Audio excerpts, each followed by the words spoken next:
ආයුබෝවන්. අද අපි යන්න හදන්නේ හරිම පුදුම සහගත ගමනක්. නිකමට හිතලා බලන්නකෝ.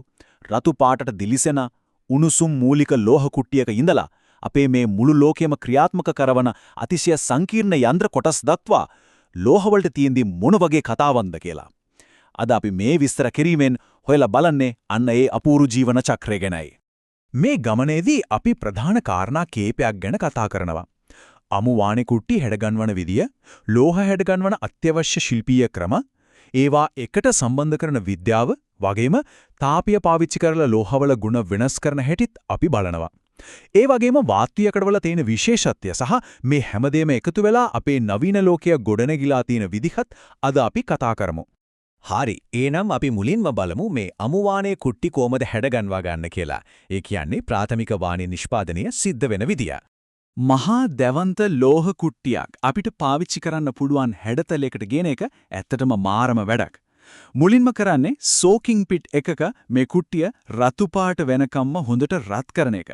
ඊට පස්සේ ඒක බ්ලූමින් මිල් එකෙන් සහ ෆිනිෂිං මිල්ස් හරහා යවනවා.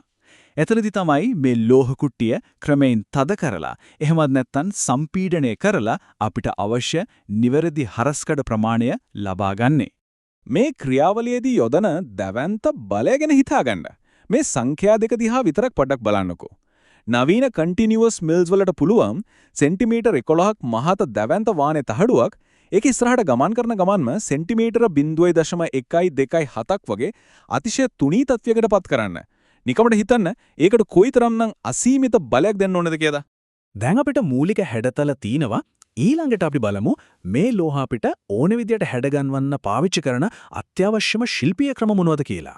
මෙතනදී අපිට හම්බ වෙන ප්‍රධානතම පදනම තමයි රෝලින් කියලා කියන්නේ. සරලවම කිව්වොත් කැරකෙන රෝලර් දෙකක් අතරින් ලෝහය යවලා ඒකේ ඝනකම අඩු කරන එක. ලොකු ලෝහ කුට්ටි, බාර්, එහෙමත් නැත්නම් තුනී තහඩු බවට පත් කරගන්න පාවිච්චි කරන මූලිකම ක්‍රමය මේකයි. දැන් මේ ක්‍රියාවලියේ තියෙන හරිම සිත් ගන්නා කරුණ තමයි මේක. මේ රෝලින් ක්‍රියාවලිය උණුසුම්ම කරනකොටයි ශීතලව කරනකොටයි ලෝහයේ ඇතුලේ තියෙන ව්‍යුහයට වෙන දේ සම්පූර්ණයෙන්ම වෙනස්. හොට් රෝලින් වලදී ලෝහයේ අංශු එමෙතම් ග්‍රේන්ස් වල ව්‍යුහය වඩාත් හොඳින් ක්‍රමානුකූලව සකස් වෙනවා.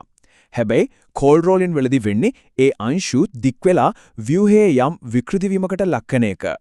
ඒ වගේම ටිකක් මෘදු ලෝහ තියෙනවනේ. අන්න ඒවට අපි පාවිච්චි කරනවා එක්ස්ට්‍රූෂන් කියන අපූර්ව ක්‍රමය. මේක හරියට නිකන් සිරින්ජරයකින් බෙහෙත් විදිනවා වගේ වැඩක්. ලෝහය කුඩා සිදුරකින් අපාර බලයක් යොදලා තල්ලු කරනවා. මේකෙන් අපිට ඊටමත් නිවැරදි රවුම් හැඩයන් විතරක් නෙවෙයි අතිශය සංකීර්ණ හැඩතල පවා බොහෝ ලේසියෙන් නිර්මාණය කරගන්න පුළුවන්. හරි. ලෝහ හැඩගන්නන හැටි අපි කතා කළා. නමුත් මේ වෙන වෙනම තියෙන කොටස් යන්ත්‍රයක් විදිහට එකලස් කරන්නේ කොහොමද? දැන් අපි බලමු ලෝහ එකට සම්බන්ධ කිරීමේ විද්‍යාව ගැන. ලෝහ එකතු කරන ප්‍රධාන ක්‍රම දෙකක් අතර ලොකු වෙනසක් තියෙනවා. වෙල්ඩින් කරනකොට මූලික ලෝහ කොටස් දෙකම හොඳටම උණු කරලා තමයි ඒකට බැඳෙන්න හරින්නේ.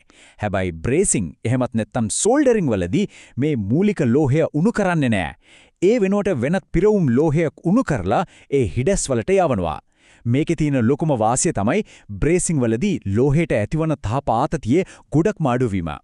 ලෝහ සම්බන්ධ කරනවා වගේම තමයි හැඩගැන්වීමේදීත් එක එක ලෝහවලට ගැලපෙන ක්‍රම එකිනෙකට වෙනස්.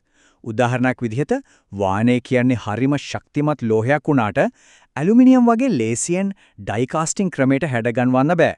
වාණේ වලට ඊටම ආවේනික වුණු ගැලපෙන නිශ්චිත ක්‍රියාවලීන් පාවිච්චි කරන්නම වෙනවා කියන එක මේන් අපිට හොඳටම පැහැදිලි වෙනවා. දැන් අපි කතා කරන්න යන්නේ ලෝහවල අභ්‍යන්තර රසායන විද්‍යාව ගැන. ඒ කියන්නේ තාපය පාවිච්චි කරලා ලෝහවල ගුණාංග වෙනස් කරන්නේ කොහොමද කියන එකයි. මේක තේරුම් ගන්න අපි ප්‍රායෝගික ඉංජිනේරු ගැටලුවක් දිහා බලමුකෝ.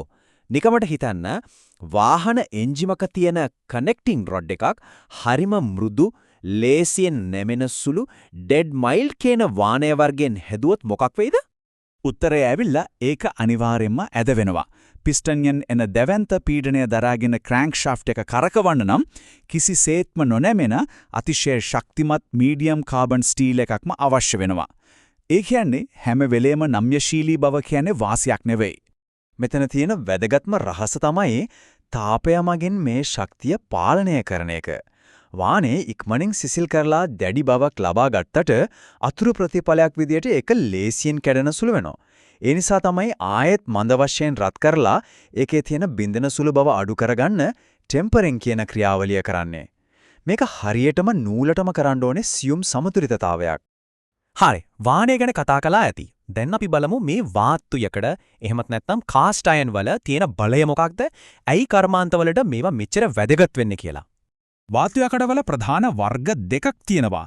මේකෙන් අලු වාතු යකඩවල තියෙන මිනිරන් අංශු පුංචි හිඩැස් වගේ ක්‍රියා කරනවා. ඒක තියෙන මාරම වාසිය තමයි යන්ත්‍රවලින් එන කම්පනය ඊටම හොඳින් උරා ගන්න එකට පුවාන්කම තියෙනවා. ඒ නිසා තමයි බර එන්ජින් බ්ලොක් සහ යන්ත්‍රවල පාදම් හදන්න මේවා විශේෂයෙන් පාවිච්චි කරන්නේ. අනිත් එක තමයි සුදු වාතු යකඩ. ඒවා හරිම තදයි වගේම බින්දෙන සුළුයි.